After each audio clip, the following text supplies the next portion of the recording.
Good morning everyone.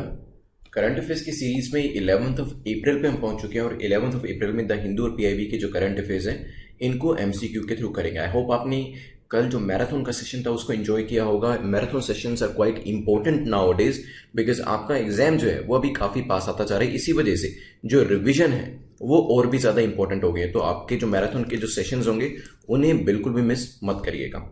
चलिए, so this is brief introduction about me. My name is Prince Luthra, All India rank 577 from UPSC CSE 2014 batch. आपका कोई भी doubt होता है तो आप मुझे टेलीग्राम पे @prince_luthra इस एड्रेस के ऊपर पूछ सकते हैं। चलिए, आज एक बार टॉपिक्स देख लेते हैं जो जो चीजें हम डिस्कस करने वाले हैं। 10 एरियाज को डिस्कस करेंगे। रिजर्व बैंक ऑफ इंडिया के ऊपर एक क्वेश्चन हमारा रहने वाला है। रेपो रेट के बारे में जानेंगे। इकोनॉमी रिलेटेड क्वेश्चन है। नेट जीरो क्या है इसको डिस्कस करेंगे। सिविल डिफेंस वॉलंटियर्स काफी न्यूज में है, इनके बारे में जानेंगे। North to south map related question है। Indian young national academy of science के बारे में, in and countries, SDG, NIA और आईएनएस सर्वेक्षक को लेकर एक एक क्वेश्चन हम डिस्कस करने वाले हैं। तो रिवीजन एज यूजुअल, ये जो वीडियोस आपको शो हो रहे होंगे आपके यूट्यूब होम स्क्रीन के ऊपर, इन्हें आपको जरूर ओपन करके इसमें मेरे आंसर देने से पहले आंसर को देना है और फिर एक्सप्लेनेशन को ध्यान से सुनना है। जो आपको मैंने मॉक टेस्ट सीरीज के लिए कहा था, I am really thankful to you. काफी सारे लोगों ने इसे एनरोल करके सोल्व करना भी शुरू कर दिया है। आप वेरियस सीरीज के अंदर एनरोल कर सकते हैं यूजिंग द प्री 50 कोड, लेकिन मॉक टेस्ट सीरीज को जरूर आप एनरोल करा के उसके टेस्ट को जरूर कर लीजिएगा।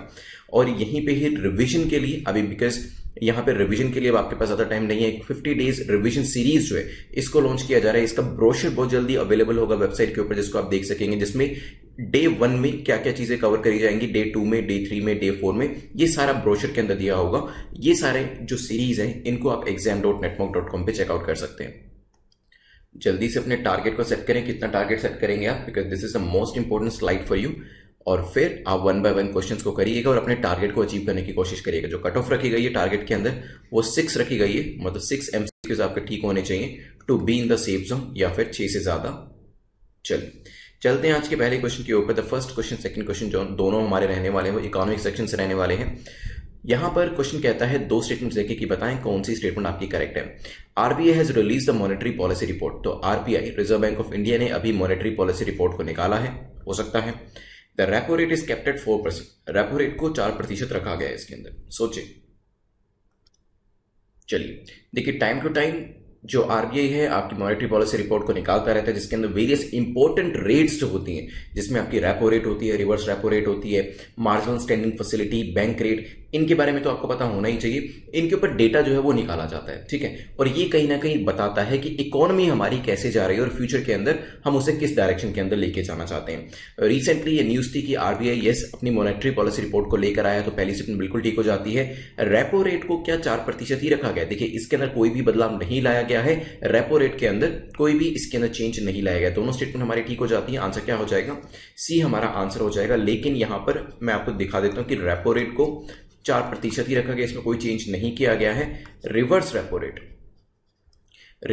रेट को 3.35% रखा गया है। मार्जिनल स्टैंडिंग फैसिलिटी को 4.25% रखा गया है और बैंक रेट को 4.25% ही रखा गया है, ठीक है। ये क्या होती हैं? ये बेसिक्स जो है ये आपको, जो हमारा मिशन 2022 है, 200 डेज की सीरीज है, उसके अंदर जो इकोनॉमिक सेक्शन है वहां पर आप इसके लेक्चर्स को देख सकते हैं। फिलहाल के लिए आपके लिए इतना जानना जरूरी है कि जो रेपो रेट है उसमें बदलाव नहीं किया गया है। जो basic repo reverse repo rate है वो मैं आपको बता भी दूंगा। इवन आज का जो हमारा क्वेश्चन होने वाला है, क्वेश्चन ऑफ द डे, वो भी आपसे इसी चीज के ऊपर होने वाला है। यहां पर आंसर सी हो जाएगा। चलते हैं हम अपनी नेक्स्ट क्वेश्चन के ऊपर, जो आपको रेपो और रिवर्स रेपो रेट के बारे में आंसर करने वाला है, ठीक है। चलिए देखते हैं।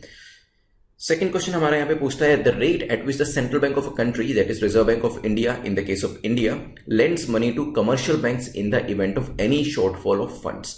तो उस रेट के बारे में बताएं जिसपे सेंट्रल बैंक किसी भी कंट्री का, आरबीआई हमारे केस के अंदर, कमर्शियल बैंक्स को पैसा देता है जब भी उनके पास शॉर्टफॉल होता है, फंड्स की कमी होती है, ठीक है। तो आरबीआई किस रेट पर commercial bank 1, commercial bank 2, commercial bank 3, commercial bank 4 इनको पैसा देगा जब इनके पास पैसे की कमी होगी? क्या ये चीज रेपो रेट पे करी जाती है, रिवर्स रेपो रेट पे करी जाती है, कैश रिजर्व रेशियो सीआरआर क्या इस पे करी जाती है, या फिर बैंक रेट पे करी जाती है? बताइए।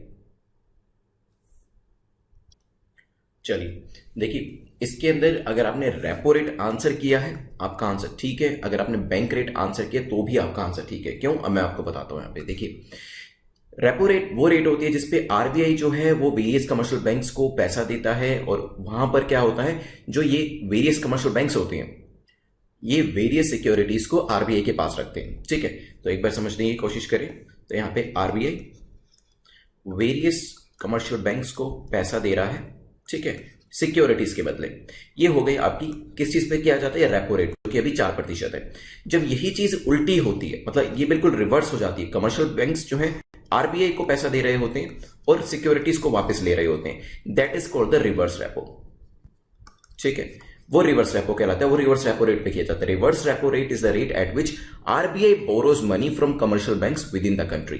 तो जब यहां पे आरबीआई को आप फादर माने, आरबीआई इज लाइक फादर, क्योंकि बैंकर्स बैंक है, ये बैंकों का बैंक है।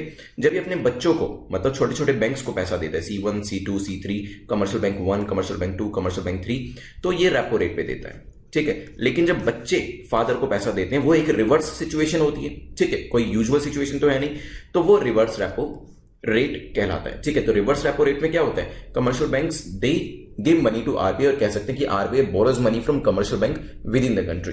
तो ये रेपो रेट और रिवर्स रेपो रेट हो गया। ठीक है, तो जब फादर बच्चों को पैसा देते हैं, मतलब आरबीआई दूसरे छोटे छोटे कमर्शियल बैंक्स को पैसा देता है, तो वो रेपो रेट पे, एंड देन जब ये सिचुएशन रिवर्स होती है तो वो रिवर्स रेपो रेट होता है। बैंक रेट क्या होती है, it is the rate charged by RBI for lending funds to commercial bank, just like repo rate. जैसे रेपो रेट में क्या था, पैसा आरबीआई के द्वारा दिया जा रहा था, डिफरेंट कमर्शियल बैंक्स को दिया जा रहा था, उसी तरीके से बैंक रेट में भी यही होता है। लेकिन डिफरेंस क्या वो बताऊंगा आपको नेक्स्ट स्लाइड के ऊपर, बट यहां पर इतना समझें कि just like repo rate, bank rate के अंदर भी यही होता है कि एक पर्टिकुलर रेट के ऊपर जब आरबीआई कमर्शियल बैंक्स को पैसा देता है। तभी मैंने आपको कहा कि यहां पे जो आपने आंसर किया है, अगर ए किया है रेपो रेट तो भी ठीक है, डी किया है बैंक रेट तो भी आपका आंसर ठीक हो जाता है। ठीक है, ए और डी दोनों ही ठीक है यहां पर।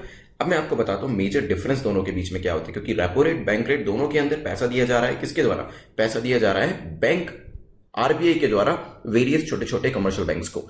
लेकिन अगर हम बैंक रेट की बात करते हैं, it is the rate at which central bank lends money to other banks, इसमें और कोई भी चीज नहीं दे रखी। जब हम रेपो रेट की बात करते हैं, it is the rate that central bank charge on repurchase of securities, क्योंकि यहां पे सिक्योरिटीज का भी एक्सचेंज होता है। मैंने आपको बताया था ना कि इसके अंदर क्या होता है, जो कमर्शियल बैंक्स होते हैं वो सिक्योरिटी आरबीआई को देते हैं, उसके बदले में पैसा ले लेते हैं, और बाद में एक रीपरचेज जो है वो भी देखा जाता है, मतलब बाद में पैसा जो होगा कमर्शियल बैंक्स वापस कर देंगे आरबीआई को और अपनी सिक्योरिटीज वापस ले देंगे। ठीक है, तो ये मेजर चीज आपको समझनी जरूरी है। ये पूरा आप इन्फोग्राफिक पढ़ सकते हैं, पूरा मैंने समझाया हुआ है आपको जो हमारी वेरियस सीरीज है उसके अंदर। अब चलते हैं क्वेश्चन नंबर 3 के ऊपर। Consider the following statement about net zero. ये टर्मिनोलॉजी आपको काफी ज्यादा अभी न्यूज में देखने को मिलेगी। नेट जीरो के बारे में पूछा है, बताएं कौन सी स्टेटमेंट आपकी करेक्ट है। It is referred as carbon neutrality, इसे कार्बन न्यूट्रलिटी के तौर पे जाना जाता है। India the world's third biggest emitter of the green house gases after the US and China. India जो है दुनिया का तीसरा बड़ा एमिटर है, किसके बाद, यूएस और चाइना के बाद। सोचिए, चलिए देखिए, मिस्टर जॉन कैरी जो हैं यूएस प्रेसिडेंट्स के स्पेशल एनवॉय ऑन क्लाइमेट, वो 3 दिन की इंडिया विजिट पे आ रहे थे, और उनका मेन ऑब्जेक्टिव यही था कि इंडिया को नेट जीरो गोल जो कि 2050 में अचीव करना है, उसके लिए अग्री करा लिया जाए। ठीक है, तो यहाँ पे कुछ दिन पहले अगर आपको याद हो तो चाइना ने भी कुछ इस तरीके की प्लेजिंग करी थी, जिसमें इन्होंने भी नेट जीरो की बात करी थी, और अब इंडिया को कन्विंस किया जा रहा है 2050 तक के लिए नेट जीरो के लिए। क्यों, क्योंकि अगर बात करें टॉप 3 एमिटर्स की तो यूएस, चाइना और इंडिया इसके अंदर आते हैं। तो इंडिया का भी इस तरीके के प्रोग्राम में पार्टिसिपेट करना इंपॉर्टेंट हो जाता है अगर हम क्लाइमेट चेंज को सही करना चाहते हैं। तो यहाँ पे सेकंड स्टेटमेंट आपकी ठीक हो जाती है। इसे कार्बन न्यूट्रलिटी कहते हैं, बिल्कुल इसे कार्बन न्यूट्रलिटी कहते हैं। क्या इसका मतलब ये होता है कि कंट्री जो है अपना एमिशन जीरो कर देगी? नहीं, इसका मतलब ये नहीं होता है कि कंट्री अपना एमिशन जीरो कर देगी। Rather it is a state in which countries emissions are compensated. Country के जो भी एमिशन होता है, जो भी एमिशन करने के लिए रिस्पॉन्सिबल होती है, वो कॉम्पनसेट किया जाता है बाय द इक्वल एब्जॉर्प्शन और removal of the green house gases from the atmosphere. तो कहीं ना कहीं जितना हम एमिशन के लिए रिस्पॉन्सिबल होते हैं उसको कहीं ना कहीं या तो रिमूव करते हैं उतने ही एमिशन को, या फिर उसे कहीं ना कहीं कॉम्पनसेट करते हैं। ठीक है, so that is what we call the concept of net zero. Otherwise अगर यहां पे एमिशन ही जीरो करना होता तो चाइना इसके अंदर कभी भी नहीं आता। ठीक है, तो आंसर क्या हो जाएगा हमारा? C will be the correct answer. Net zero का जो कॉन्सेप्ट है कि it is a state in which countries emission are compensated by absorption, absorption के द्वारा या रिमूवल के द्वारा ग्रीन हाउस गैसेस को आपको खत्म करना है। ये नेट जीरो की जो परिभाषा है वो आपको पता होनी चाहिए, एमिटर्स के नाम पता होने चाहिए और इंडिया न्यूज में क्यों था वो आपको पता होना चाहिए। तो यहां पे हमारा आंसर सी हो जाएगा। चलते हैं क्वेश्चन नंबर 4 के ऊपर। क्वेश्चन नंबर 4 देख लेते हैं किस चीज के बारे में बात कर रहा है। वेरियस स्टेटमेंट्स यहां पर दिए और पूछा है कि सिविल डिफेंस वॉलंटियर्स को लेकर बताएं कौन सी स्टेटमेंट आपकी करेक्ट है। पहली स्टेटमेंट कहते हैं Delhi these are men and women who work under the command of district magistrate. DM के अंदर ये काम करते हैं, दिल्ली के अंदर हो सकता है। They have power to stop people using police barricades and prosecute them for violation of कोविड-19 appropriate behaviour such as not wearing the mask. और अगर किसी ने मास्क नहीं डाला है तो उनको रोककर ये बेसिकली उनको प्रोसिक्यूट कर सकते हैं कोविड-19 की जो आपकी गाइडलाइंस है उनको वायलेट करने के लिए। सोचिए इसके बारे में, फिर करते हैं डिस्कशन। चलिए देखिए, सिविल डिफेंस वॉलंटियर्स जो होते हैं ये जस्ट लाइक पुलिस खाकी यूनिफॉर्म में ही होते हैं, but they are not police. ध्यान रखिएगा, civil defence volunteers are not police. लेकिन प्रॉब्लम ये हो रही थी दिल्ली के अंदर, क्योंकि इनकी यूनिफॉर्म इस तरीके से होती है, बहुत सारे लोग इनको पुलिस समझ रहे थे और वहां पर काफी ज्यादा कंफ्यूजन जो था वो क्रिएट हो रहा था। ठीक है, इनको इनके काम के लिए काफी सराहा भी गया है, क्योंकि कोविड-19 टाइम पे, लॉकडाउन पेंडेमिक के टाइम पे काफी अच्छा भी इन्होंने काम किया है। लेकिन काफी जगह पे ये भी देखा गया कि उन्होंने अपनी पावर्स के बाद, क्योंकि जब आप यूनिफॉर्म डाल लेते हैं तो आप वैसे ही अपने आप को एक पावरफुल इंडिविजुअल समझने लगते हैं। तो ये चीज भी देखी गई कि काफी सारे एरियाज में इन्होंने अपनी जो पावर है उसके बियॉन्ड जाकर भी काम किया है। और इसी वजह से एक गाइडलाइन जो थी वो दिल्ली पुलिस ने भी निकाली कि ये जो लोग हैं, पहली बात तो बैरिकेड का यूज नहीं कर सकते और दूसरी बात इनको प्रोसिक्यूट करने की पावर नहीं है। तो कोविड-19 अप्रोप्रिएट बिहेवियर अगर शो नहीं किया जा रहा है, आप लोगों को समझा सकते हैं, ठीक है, but you don't have the power to stop people using the police barricade. Police barricade का इस्तेमाल करके आप लोगों को रोक नहीं सकते हो, जैसा कि ये कर रहे थे, और साथ ही साथ उनको प्रोसिक्यूट नहीं कर सकते हो। ठीक है, तो ये चीज ध्यान रखिएगा। From being loaded from their work during the pandemic, तो काफी इनकी सराहना जो है वो भी हुई है, काफी काम में इन्होंने अच्छे, काफी जगह पे इन वॉलंटियर्स ने अच्छा भी काम किया है। लेकिन कुछ जगह पे इस तरीके से अपनी अथॉरिटी को बाईपास करने की भी कोशिश करी है, जिसकी वजह से इनका क्रिटिसिज्म भी किया गया था। So do they have the power to stop? No. तो सेकंड स्टेटमेंट आपकी जो है इनकरेक्ट हो जाती है। नेक्स्ट टाइम अगर आप दिल्ली में रहते हैं इस तरीके से कुछ होता है, यू शुड आस्क कि आप दिल्ली पुलिस से हैं, अपना आई कार्ड दिखाइए, या फिर आप सिविल डिफेंस से। उसके बाद आपको समझ में आएगा कि क्या जो सामने वाला व्यक्ति करना चाह रहा है वो उसकी पावर में है या नहीं। मोस्टली क्या होता है, हम लोग खाकी डाले हुए किसी भी व्यक्ति को देखते हैं तो वैसे ही हमें लगता है कि यार ये पुलिस वाला ही होगा, हम असम्पशन बना लेते हैं, but that is not right. हमें सामने वाले से क्वेश्चन करना चाहिए, भाई आप कौन है, क्या है, मुझे क्यों रोक रहे हैं, अपना आई कार्ड भी दिखाइए। ठीक है, उसके बाद यू विल फील एम्पावर्ड।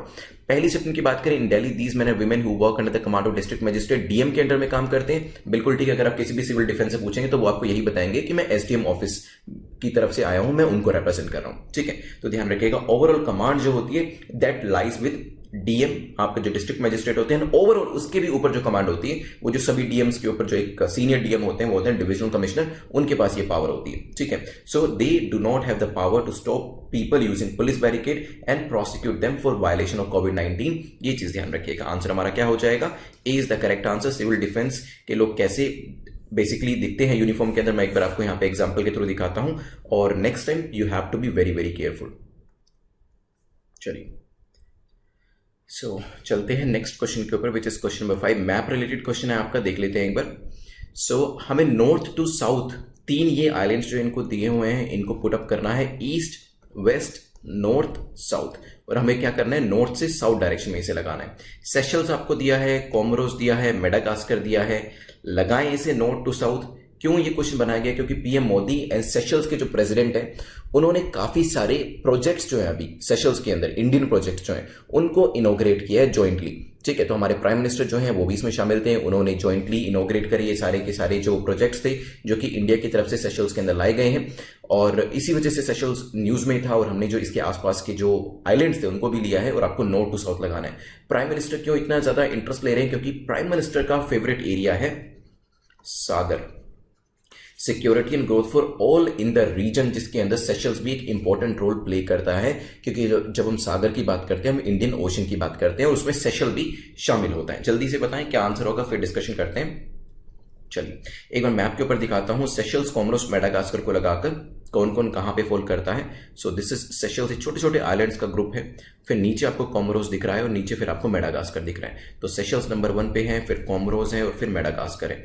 देखते हैं हमारे पास इस तरीके से ऑप्शन कौन सा अवेलेबल है। सेशल्स, कोमोरोस, मेडागास्कर 1 2 3 कोई अवेलेबल है? यस, बी जो है हमारा वो यहाँ पे बिल्कुल सही मेल खा रहा है। ध्यान रखिएगा, नेक्स्ट टाइम जब आपके पास मैप आता है आसपास की चीजों को भी मिस मत करिएगा। सेशल्स, कोमोरोस, मेडागास्कर तो आपने देख लिया, लेकिन वेस्ट साइड पे कीनिया भी देखिएगा और तंजानिया भी देखिएगा। ठीक है, कहाँ पर है ये सारे? इंडियन ओशन के अंदर है। चलिए क्वेश्चन नंबर 6 पे जाने से पहले मैं आपको 50 डेज रिवीजन सीरीज के बारे में बता देता हूं। 50 डेज की जो रिवीजन सीरीज है ये आपके लिए लाई गई है। इसमें आपका डे वाइज ही आपको जो ब्रोशर है वो दिया जाएगा, जिसके अंदर डेली आपके कौन कौन से 20, 25, 30 टॉपिक्स जो है वो कवर किए जाएंगे, वो इसके अंदर दिए जाएंगे।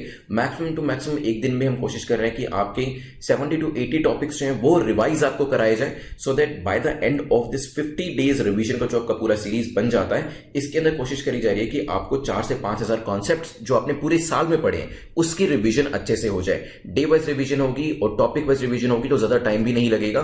तो इसमें यही कोशिश है कि कुछ नया नहीं होगा, लेकिन जो पुरानी चीजें आपने पढ़ी हैं उनको सही तरीके से आप मेमोराइज कर पाए, सही तरीके से रिटेन कर पाए, वो सब चीजें इस 50 डेज की रिवीजन सीरीज के अंदर डाली गई हैं, जिसको आप एनरोल करा सकते हैं exam.netmock.com पे जाकर। तो ये जो रिवीजन सीरीज है, जो लोग 2021 के अंदर एग्जाम देने जा रहे हैं उनको काफी ज्यादा हेल्प करने वाली है। आखिरी के दिनों के अंदर पूरी की पूरी जितनी भी एक साल में उन्होंने मेहनत करी है, उस पूरी मेहनत को कंसोलिडेट किस तरीके से किया जाए, ये रिवीजन सीरीज उस पूरी प्रक्रिया के अंदर आपको हेल्प करेगी। You can enrol it on exam.netmock.com और इसमें जो ब्रोशर होगा उसको भी रीड कर लीजिएगा, जिसमें डेली कौन कौन से टॉपिक्स हम कवर कर रहे हैं, किस किस सब्जेक्ट के, वो भी मेंशन किए हुए हैं।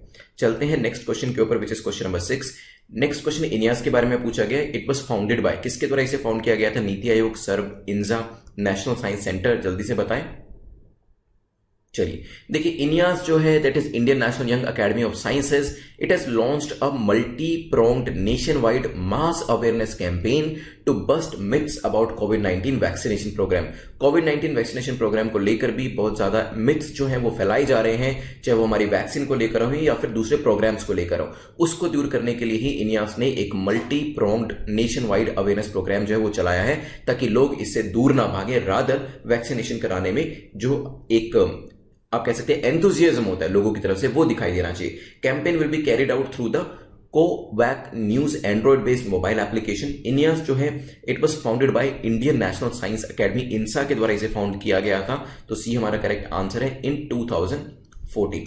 इंसा council that is Indian national science academy council ने 2014 में with a vision to promote science education, तो साइंस को हमारे देश के अंदर बढ़ावा देना चाहिए, ना कि मिथ्स को। इसके लिए ये जो पर्टिकुलर आपका इनियास था इसको लाया गया था, इसको फाउंड किया गया था। एंड इसमें यंग साइंटिस्ट जो है उनका भी एक नेटवर्क क्रिएट किया जाता है और वो नेशनल इंटरनेशनल लेवल पे अपना इंपैक्ट जो है वो क्रिएट करने की कोशिश करते हैं। तो आंसर क्या हो जाएगा? C will be the correct answer. चलते हैं नेक्स्ट क्वेश्चन के ऊपर। Next question is question number 7। Question number 7 जो है मैप रिलेटेड नहीं है, यहां पर पूछा गया है which of the following country is और are included in E9 countries. E9 countries अभी न्यूज में थी, ठीक है। मैप से रिलेटेड कुछ नहीं पूछूंगा यहां पर बस, लेकिन रिकॉग्निशन के लिए मैं आपसे जरूर पूछूंगा कि E9 कंट्रीज में कौन कौन सी कंट्रीज आती हैं। मिनिस्टर फॉर एजुकेशन इंडिया ने एड्रेस किया था ये जो एजुकेशन मिनिस्टर ऑफ 9 कंट्रीज की जो मीटिंग हुई थी, ई हियर स्टैंड्स फॉर एजुकेशन, उसको लेकर हमारे एजुकेशन मिनिस्टर भी न्यूज में थे। और जो हमारा sustainable development goal number 4 education के टारगेट को अचीव करने का एजेंडा है, उसके ऊपर भी जिक्र किया गया था, ठीक है। E9 पार्टनरशिप जो थी ये फर्स्ट एस्टैब्लिश करी गई थी 1993 के अंदर। और इसके अंदर कंट्रीज कौन कौन सी आती है? देखिए इसके अंदर इंडिया है, बांग्लादेश है, ठीक है, हमारी पड़ोसी कंट्री में चाइना है, पाकिस्तान है, तो 4 तो ये कंट्री हो गई। इसके अलावा थोड़ा सा और दूर जाएंगे तो इंडोनेशिया भी इसके अंदर है, नाइजीरिया भी है इसके अंदर, मैक्सिको भी है, इजिप्ट भी है, ठीक है। तो ये सब कंट्रीज जो हैं इसकी मेंबर्स हैं, जिसमें कौन कौन हो गई? बांग्लादेश, ब्राजील रह गई क्या यहाँ पे? यस, ब्राजील मैंने मेंशन नहीं किया, तो ब्राजील भी इसकी मेंबर है। तो ये 9 कंट्रीज इसकी मेंबर है। तो ब्राजील, इंडिया, पाकिस्तान, मैक्सिको, ये चारों ही इसकी मेंबर्स है। तो आंसर क्या हो जाएगा? D will be the correct answer, ठीक है। तो E9 के अंदर कौन कौन मेंबर हैं, कौन कौन नहीं है, पूछा जा सकता है, क्योंकि E9 के ऊपर टॉपिक इस बार न्यूज में भी था और 9 कंट्रीज को याद रखना कोई मुश्किल बात नहीं है। तो ये क्वेश्चन बन के आ सकता है। जहां पर 30, 35 या 50 कंट्री मेंबर होती है, तो वहां पर मैं आपको कभी भी नहीं कहता कि आप सभी के नाम याद रखें, क्योंकि उसके ऊपर क्वेश्चन बनना थोड़ा सा मुश्किल होता है। लेकिन अगर किसी ग्रुपिंग के अंदर 5, 7, 10, 12 कंट्रीज हैं, वहां पर इस तरीके का क्वेश्चन बन के आ सकता है। तो यहां पर मैप के ऊपर देख लीजिए किस तरीके से ये कंट्रीज हैं, और फिर चलते हैं हम अपने क्वेश्चन नंबर 8 के ऊपर। क्वेश्चन नंबर 8 जो है एसटीजी को लेकर है, पूछा कि which of the following SDGs associated with education. क्या SDG number 1, SDG number 2, SDG number 3, SDG number 4, जल्दी से बताएं कौन सा सस्टेनेबल डेवलपमेंट गोल जो है एजुकेशन से एसोसिएट करता है। जितने भी आपके एसडीजी के गोल्स हैं वो सारे आपको एसडीजी 1, 2, 3, 4, 15, 16, 17 आपको सारे पता होने चाहिए। वो सारे गोल्स कहीं ना कहीं आपको मेंस में भी एक अच्छा आंसर लिखने में हेल्प करने वाले हैं। तो यहां पर जल्दी से बताएं। वैसे देखिए आंसर मैं इसका पिछले क्वेश्चन में ही दे चुका हूं। जो लोग बिल्कुल ध्यान से मेरी एक्सप्लेनेशन को सुन रहे हैं उनको ये क्वेश्चन उनका बिल्कुल आसानी से ठीक हो जाएगा। लेकिन अगर आपका ये क्वेश्चन गलत है, कहीं ना कहीं आपको ये समझ में आना चाहिए कि मेरी एक्सप्लेनेशन को आप ध्यान से नहीं सुन रहे हैं, जो कि आपको ध्यान से सुनना चाहिए। क्योंकि अभी पीछे ही जो E9 वाला क्वेश्चन था इसमें मैंने आपको बताया था कि सस्टेनेबल डेवलपमेंट गोल नंबर 4 को अचीव करने में जो एजुकेशन के हमारे टारगेट्स हैं, ये पर्टिकुलर ब्लॉकिंग जो है, ये पर्टिकुलर ब्लॉक जो है हमारी हेल्प करेगा। मतलब एसडीजी 4 जो है वो एसोसिएट करता है किससे? सस्टेनेबल डेवलपमेंट गोल नंबर 4 जो है वो एसोसिएट करता है एजुकेशन से। इसमें एजेंडा है कि हमें रैपिड चेंज लाना है अपने एजुकेशन सिस्टम के अंदर, और इसमें टीचर्स को सपोर्ट देना हो, इन्वेस्टमेंट लानी हो स्किल्स के अंदर, या फिर डिजिटल डिवाइड को कम करना हो। इस तरीके के सब टारगेट्स जो है सस्टेनेबल डेवलपमेंट गोल नंबर 4 के अंदर रखे गए। तो कौन कौन से सब टारगेट्स हैं? टीचर्स को सपोर्ट करना है, स्किल्स के अंदर इन्वेस्ट करना है, और साथ ही साथ डिजिटल डिवाइड को भी खत्म करना है। चलिए चलते हैं क्वेश्चन नंबर 9 के बारे में देख लेते हैं। क्वेश्चन नंबर 9 के से पहले 17 के 17 गोल्स जो है ये आपको याद होने चाहिए कि गोल नंबर 1 क्या है, गोल नंबर 9 क्या है, गोल नंबर 15 क्या है। ये आपको मेंस के अंदर भी क्वेश्चन के आंसर लिखने में एक एक्स्ट्रा पॉइंट जो है वो दे देगा। क्वेश्चन नंबर 9 में वेरियस 3 स्टेटमेंट्स दी हैं और पूछा है आपसे कौन सी स्टेटमेंट करेक्ट है, देख लेते हैं एक बार। तो यहां पर NIA के बारे में पूछा है, ठीक है। तो यहां पे NIA को लेकर पूछा है, बताएं कौन सी स्टेटमेंट आपकी करेक्ट है। NIA को लेकर वैसे हम क्वेश्चन डिस्कस कर चुके हैं और इसको मैंने CBI से कंपेयर करके भी आपको बताया था कि किस तरीके से ये एक इंपॉर्टेंट बॉडी है और CBI से ज्यादा पावरफुल बॉडी है। It comes under ministry of home affairs. MHA के अंडर NIA आता है, हो सकता है। NIA was created after the 2008 Mumbai terror attack. तो NIA को 2008 मुंबई टेरर अटैक के बाद बनाया गया था। The agency is empowered to deal with terror related crimes across state with special permission from the states. तो जो भी टेरर रिलेटेड क्राइम्स होते हैं उसके अंदर इन्वेस्टिगेशन करना, उनको सोल्व करना NIA के हाथ में होता है। स्टेट की परमिशन की इसमें जरूरत पड़ती है उनको। बताइए जल्दी से क्या आंसर होगा, फिर करते हैं डिस्कशन इसके ऊपर। चलिए देखिए NIA जो है अभी कुछ केसेस को डील कर रहा है, जिसके अंदर आपने देखा होगा कि मुंबई पुलिस जो है उनके काफी सारे लोगों को बुलाया जा रहा है इसके अंतर्गत। यहाँ पे farmer police officer and encounter specialist Pradeep Sharma जो है उनको NIA के द्वारा क्वेश्चनिंग के लिए बुलाया गया था Mukesh Ambani terror square case के अंदर, ठीक है। तो यहाँ पर जो पूरी कंट्रोवर्सी है वो आपने डेफिनेटली न्यूज में देखी होगी, लेकिन NIA क्योंकि ये बॉडी जो है ये इन्वॉल्व हो चुकी है पूरी इस न्यूज के अंदर, तो NIA एज अ बॉडी इसके ऊपर क्वेश्चन पूछा जा सकता है और आगे जाके आपको भी NIA ज्वाइन करना पड़ सकता है, NIA को हेड करना पड़ सकता है। क्या ये MHA के अंदर आती है? तो yes, ministry of home affairs के अंदर ये बॉडी आती है, जो कि काफी पावरफुल बॉडी है, जो कि 2008 में मुंबई टेरर अटैक के बाद बनाई गई थी। और अभी रिसेंटली इसमें अमेंडमेंट करके जो नार्कोटिक्स रिलेटेड केसेस होते हैं वो भी NIA को मैनेज करने के लिए दिए गए हैं। साथ ही साथ इनको CBI की तरह राज्य सरकारों से परमिशन नहीं लेनी पड़ती। इंडिया के अंदर कहीं पर भी इस तरीके के टेरर रिलेटेड केसेस होते हैं तो ये जाके इन्वेस्टिगेशन कर सकते हैं, और इसी वजह से ये बॉडी CBI से भी ज्यादा इंपॉर्टेंट, सिग्निफिकेंट और पावरफुल बॉडी बन जाती है। इसी वजह से तीसरी स्टेटमेंट जो है वो CBI को तो लेकर ठीक है, लेकिन NIA को लेकर ठीक नहीं है, क्योंकि इनको स्टेट गवर्नमेंट से, राज्य सरकार से परमिशन की कोई जरूरत नहीं होती। हेंस आपका जो आंसर हो जाएगा वो क्या होगा? B will be the correct answer. ठीक है, चलते हैं आज के लास्ट क्वेश्चन के ऊपर, देख लेते हैं लास्ट क्वेश्चन किस चीज के बारे में है।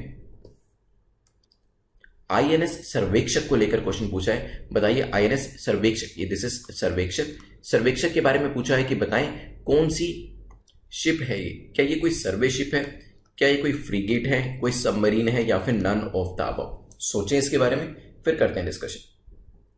चलिए देखिए, INS सर्वेक्षक एक हाइड्रोग्राफिक सर्वे शिप है, ठीक है, जिसको डिप्लॉय किया गया है to Mauritius for undertaking joint hydrographic survey along with the Mauritian counter part. तो जो मॉरिशस की शिप्स है और हमारी शिप में INS सर्वेक्षक जो है, वैसे नाम में ही सर्वेक्षक है तो समझ में आ जाता है किसी न किसी एक्सप्लोरेशन के लिए इसे ही बनाया गया होगा। तो मॉरिशस अपनी शिप्स भेज रहा है, हमारी तरफ से INS सर्वेक्षक गया है ताकि हाइड्रोग्राफिक सर्वे जो है वो किया जा सके, ठीक है। INS सर्वेक्षक एक स्पेशलाइज सर्वे शिप है जिसके अंदर state of the art survey equipment लगे पड़े हैं, जो कि deep sea multi beam echo sounder के साथ आते हैं। इसके अंदर साइड स्कैन सोनार्स भी लगे हुए हैं। फुल्ली ऑटोमेटेड डिजिटल सर्वे जो है वो प्रोसेसिंग सिस्टम भी इसके अंदर लगाए गए हैं ताकि जिस काम के लिए इसे बनाया गया है वो काम अच्छे तरीके से किया जा सके। तो आंसर क्या हो जाएगा? इट इज अ सर्वेशिप, सर्वेक्षण का ये जहाज है। तो आंसर हो जाएगा आपका ए। जल्दी से अभी प्रीलिम्स, मेंस और इंटरव्यू के क्वेश्चन को डिस्कस करने से पहले पूरे लेक्चर को रिवाइज कर लेते हैं and this is going to be the active revision. ये एक्टिव रिवीजन होगी तो जल्दी से आप ही लोग आंसर करेंगे, कमेंट सेक्शन के अंदर आंसर करते जाइएगा जल्दी से। रेपो रेट मुझे बताएं क्या होती है, कितने प्रतिशत रखी गई है। साथ ही साथ अगर आपकी मेमोरी बहुत अच्छी है तो reverse repo rate, MSF, bank rate भी मैंने आपको बताई थी, याद है तो उनको भी मुझे रिकॉल करके बताइएगा। Because see this exam is all about recalling, कितना आप रिकॉल कर सकते हैं, क्योंकि यहां पर ज्यादा रिकॉल करेंगे तो एग्जाम में ज्यादा रिकॉल करेंगे। जितना ज्यादा रिकॉल करेंगे उतना ज्यादा मार्क्स को स्कोर करेंगे। जो इंडिविजुअल 10 फैक्ट्स को रिकॉल कर पा रहा है वर्सेस जो इंडिविजुअल से 2 फैक्ट्स को रिकॉल कर पा रहा है, इनके मार्क्स में डिफरेंस और कौन पास होता है कौन पास नहीं होता है वो आपको सीधे तौर पे दिख जाएगा। तभी मैं कहता हूं कि कोशिश करें इस एक कैरेक्टरिस्टिक को डेवलप करने की, दैट इज रिकॉल। आपका ज्यादा से ज्यादा, आपका ब्रेन जैसे ही क्वेश्चन को देखता है आपका बिल्कुल एकदम से ये फैक्ट्स पॉपअप होने चाहिए कि रेपो रेट 4% थी, फिर हमने रिवर्स रेपो रेट 3.35% पढ़ी थी, एमएसएफ और बैंक रेट दोनों ही 4.25% जो थे, दोनों हमने पढ़े थे। ये नंबर आपके सामने एकदम से आने चाहिए। नंबर चाहे यूपीएससी ज्यादा ना पूछता हो, लेकिन जब आप ये नंबर्स लिखते हैं जो लेटेस्ट नंबर है मेंस के अंदर, तो कहीं ना कहीं एग्जामिनर, इवेल्युएटर जो आपकी कॉपी चेक कर रहा होता है उसके दिमाग पे बहुत ही पॉजिटिव इंप्रेशन जाता है। तो यहाँ पे जो आपका रेपो रेट है उसको 4% रखा गया और मॉनेटरी पॉलिसी रिपोर्ट को आरबीआई ने अभी रिलीज किया, ये अभी हमने देखा था। फिर मैंने रेपो रेट के बारे में आपको इसकी डेफिनेशन दी थी। मैंने आपको क्या कहा था, रेपो रेट हो बैंक रेट हो, दोनों ही में क्या होता है, बेसिकली कमर्शियल बैंक्स को यहाँ पर उनके शॉर्टफॉल ऑफ फंड्स के लिए पैसा दिया जाता है और जब यही चीज उल्टी होती है उसे रिवर्स रेपो रेट कहा जाता है, ध्यान रखिएगा। चलिए देन इसके बाद डिस्कशन हमारा हुआ था नेक्स्ट क्वेश्चन को लेकर। तो यहाँ पे कार्बन न्यूट्रलिटी को लेकर क्या हो रहा था, अभी कहां से मिस्टर जॉन कैरी आ रहे थे इंडिया के अंदर 2050 में नेट जीरो का गोल हमें देने के लिए। तो यूएस प्रेसिडेंट के स्पेशल एनवॉय जो है वो यहां पर इंडिया में आ रहे हैं। देन हमने नेट जीरो के बाद, नेट जीरो या नेट न्यूट्रलिटी के बाद जो है हमने देखा था सिविल डिफेंस वॉलंटियर्स के बारे में। बिल्कुल पुलिस वाली यूनिफॉर्म होती है, लेकिन यहां पर अभी दिल्ली पुलिस ने कुछ गाइडलाइंस निकाली थी। ये जो लोग हैं सिविल डिफेंस के वॉलंटियर्स जो होते हैं ये डीएम के अंदर काम करते हैं, उन्हीं को ही रिपोर्ट करते हैं और यहां पर इनके काम के लिए कोविड-19 टाइम पे इनको सराहा भी गया है, लेकिन कुछ कामों के लिए क्रिटिसाइज भी किया गया। न्यूज में थे तभी मैंने आपको ये यहाँ पे कवर करा दिए।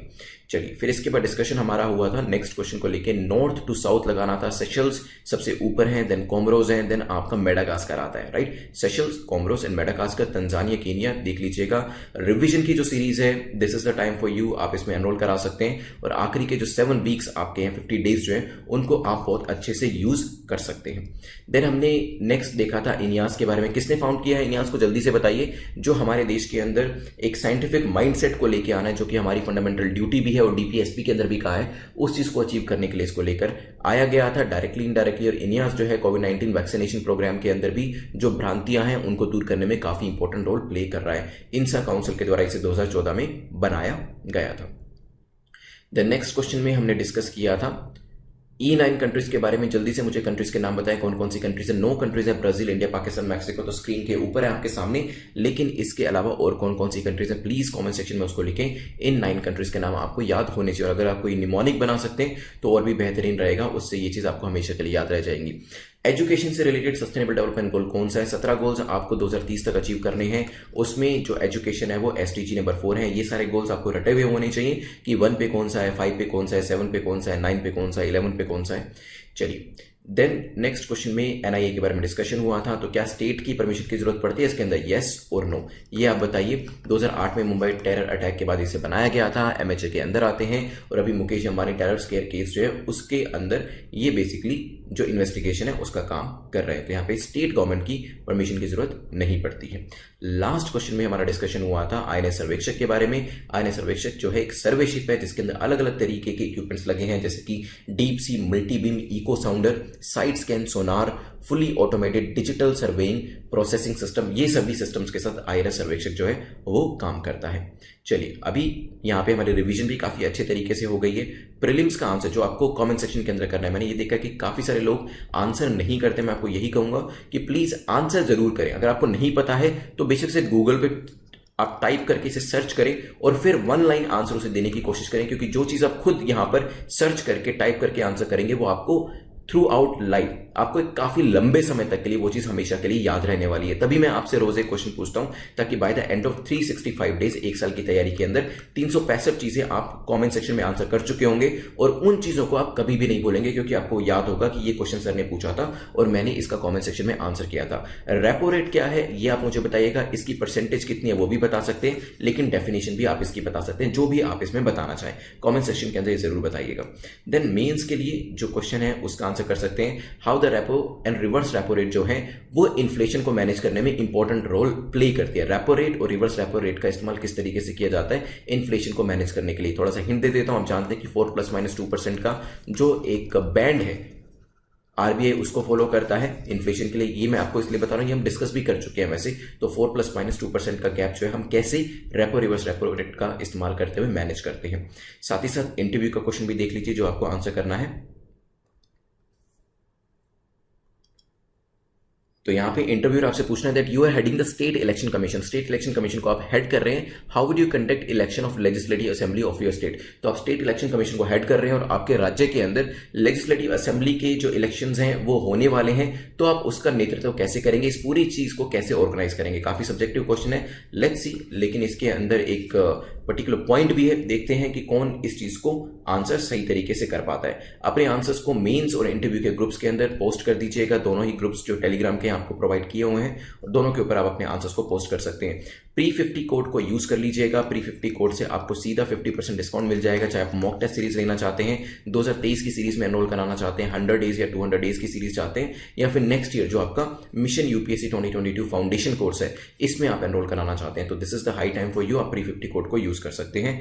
और साथ ही साथ सेकंड चैनल को एनरोल करा लीजिएगा, सब्सक्राइब कर लीजिएगा, और वहां पर भी जो आपके वीडियोस हैं बहुत जल्दी पुटअप किए जा रहे हैं। कुछ एनसीईआरटी के वीडियोस ऑलरेडी यहाँ पे डाल भी दिए गए। अब जल्दी से कमेंट सेक्शन के अंदर अपने मार्क्स को लिखिए, बिल्कुल शर्माइएगा मत अगर आपने कम भी स्कोर किया, इवन दैट इज एक्सेप्टेबल, लेकिन अगर स्कोर कम है तो उसे एनालाइज जरूर करिएगा कि अगर आपके 7 मार्क्स कट गए, 8 मार्क्स कट गए, 9 मार्क्स कट गए, या फिर 0 आपने स्कोर किया, 10 मार्क्स कट गए, तो वो कैसे कटे आपके, ठीक है। क्या मिसरीडिंग की वजह से कटे, नॉलेज नहीं थी, आंसर गलत तरीके से किया, एक ही जगह बी को मार्क कर दिया, तो डेफिनेटली काफी सारे क्वेश्चन जो गलत हुए हैं वो एक नहीं तो दूसरी नहीं तो तीसरी मिस्टेक की वजह से हुए होंगे, और वही चीज आपको पकड़ के ठीक करनी है ताकि आप अपर ब्रैकेट्स में आ जाएं। काफी सारे स्टूडेंट्स ऐसे हैं जिनके मैसेजेस आते हैं और मुझे खुद बहुत अच्छा लगता है, जो ये बताते हैं कि जब उन्होंने शुरू किए थे एमसीक्यूज करना तो वो इस ब्रैकेट में आते थे और कई बार 1, 2, 3 स्कोर आता था और वो नहीं लिखते थे कमेंट सेक्शन के अंदर, लेकिन कोशिश करें लिखने की, कोई उसमें परेशानी की बात नहीं है। उन्होंने ये भी बताया कि धीरे धीरे इंप्रूव करते हुए अब वो अपर 2 ब्रैकेट्स के अंदर स्कोर कर रहे हैं और अभी अपने मार्क्स को लिखते हैं। बट मैं आपको यही कहूंगा कि जो आप कम भी स्कोर करें उसको भी प्लीज कमेंट सेक्शन में लिखिएगा